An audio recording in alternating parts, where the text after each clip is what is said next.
Hello to all you music and art lovers. Today, we have a special and unique interview.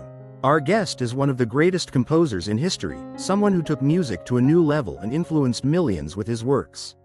He is none other than Ludwig van Beethoven, a composer who, despite losing his hearing, created masterpieces that are still played around the world.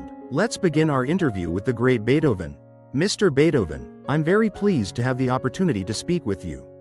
Your music continues to be played worldwide.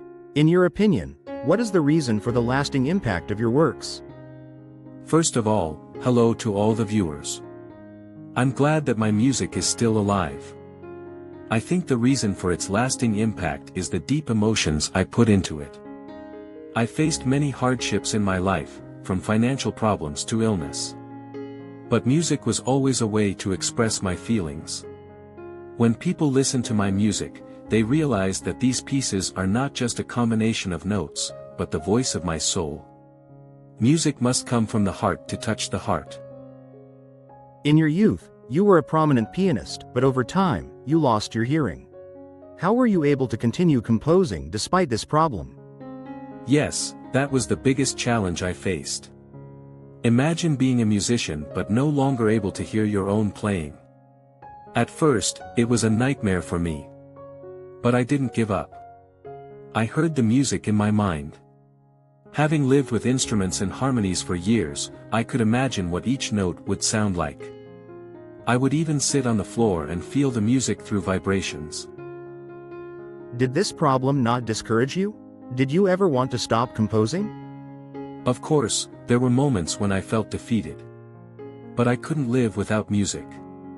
Even when my hearing was completely gone, I felt I had to compose more than before. I wrote the Ninth Symphony when I was completely deaf, but in my mind, I heard every note. Perhaps this made my music deeper and more passionate. The Ninth Symphony is one of your most famous works, especially the Ode to Joy section. Why did you decide to use Friedrich Schiller's poem in this symphony? I always had an interest in this poem. Schiller talks about brotherhood, joy, and hope. I wanted my music to convey a message of joy and unity among people. I believe that music has the power to bring people closer together.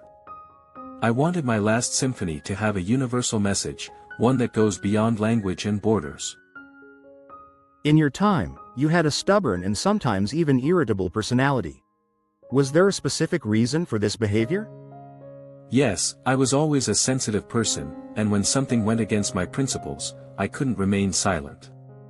I believe art should be free, and an artist should not work under anyone's pressure. Sometimes my behavior was harsh because I felt people didn't take art seriously. On the other hand, my personal problems also had an impact. Illness, financial issues, and social pressures made me lose my temper at times. But my goal was always for my music to be the best. Your words have been very inspiring. In conclusion, what message do you have for music lovers? Music is not just sound, it's a feeling that transfers from heart to heart. If someone truly listens to music, they can understand the world better.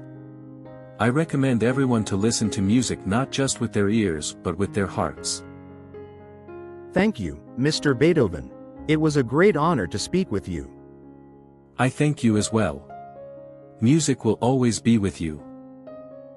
I hope you enjoyed this interview. Until the next one, take care.